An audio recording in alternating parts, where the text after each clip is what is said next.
Hi, I'm State Senator Gary Farmer, speaking to you today from the Capitol in Tallahassee, Florida. What a year it's been.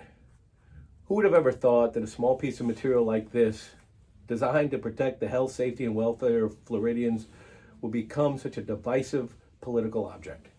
But that's the state of affairs we find ourselves in today. And in the state of Florida, today marked the start of our 2022 legislative session. To kick things off, the legislature held a joint session at which Governor DeSantis addressed us, along with the people of our state, highlighting his agenda for the next 60 days. The governor began his speech with a fair dose of irony, as he claimed to be combating authoritarianism while enacting what amounts to the most dictatorial set of policies this state has ever seen. In my opinion, and I would imagine the opinion of many of you out there, his agenda was nothing short of terrifying. I'd like to talk to you a little bit more about what we heard here today and what we really should be looking at in this pivotal year for our state. Ron DeSantis talked about protecting the right of Floridians to earn a living amidst the dangers of COVID-19.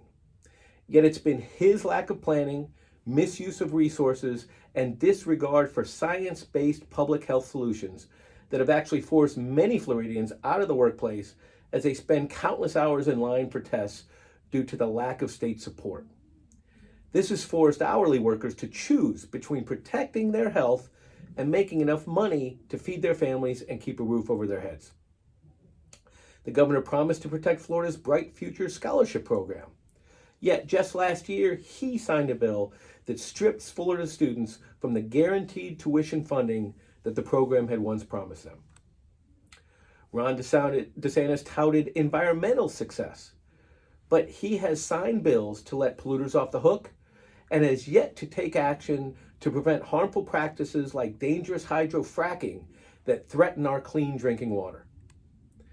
The governor made the claim that Florida is a law and order state, yet he consistently refuses to follow the law himself, as he repeatedly and brazenly refuses to comply with Florida's sunshine laws and protections for the press, and he unlawfully dictates to county school boards what they can and cannot do in violation of the Constitution that gives them the authority and responsibility to operate and manage our schools. In an instance of blatant doublespeak, Ron DeSantis claimed support for secure elections, while he simultaneously endorsed efforts to crack down on the efforts to ensure that every Floridian has access to the polls, and he pushed to double down on disenfranchising voters in Florida through the purging of voter registration rolls.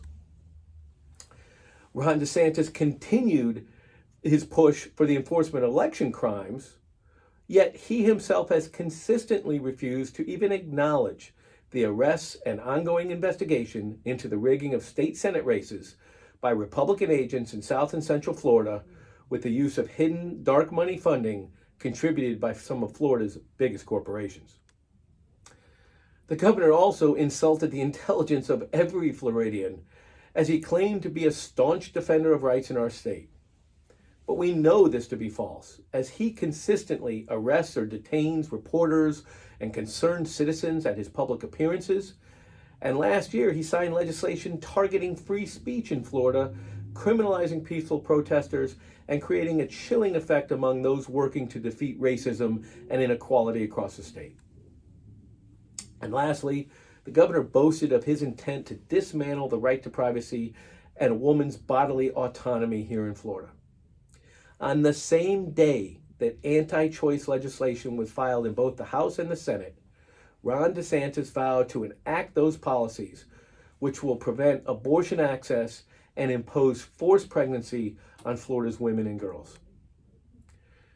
Folks, these policies stand in blatant opposition to the right to privacy enshrined in the constitutions of both the state of Florida and the United States of America. They are a clear violation of basic human right to bodily autonomy, and they will be devastating if allowed to pass into law. I vow that I will do absolutely everything in my power to see those horrifying and inhumane policies fail.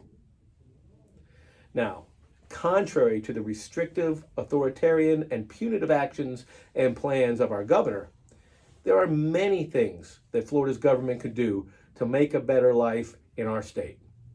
For example, we could finally expand Medicaid thereby guaranteeing affordable access to health care for over 1 million Floridians. We could enact real and enforceable environmental protections that hold polluters accountable and protect our state's clean drinking water and precious coastline.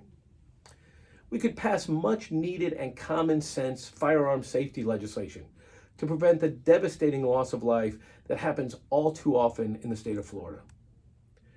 We could enact real criminal justice reform, including deprivatizing our state prisons and legalizing recreational marijuana here in Florida. And finally, we could use state resources to solve the ever-increasing affordable housing crisis that's been forcing working families out of their homes on a daily basis.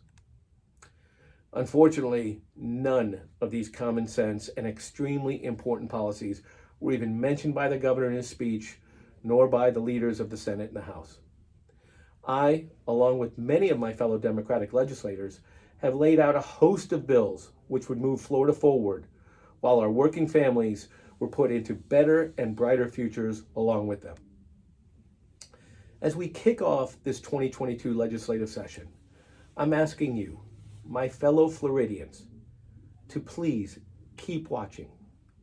Pay attention to what happens here in Tallahassee, and take note of how what we do here in Tallahassee will affect you and your family back home. Then, carry that knowledge forward with you next November as you are tasked with the ever important decision of how you would like to see our state move forward. Here's to a productive, healthy, and humane 2022 legislative session. Stay safe, Florida. Thank you.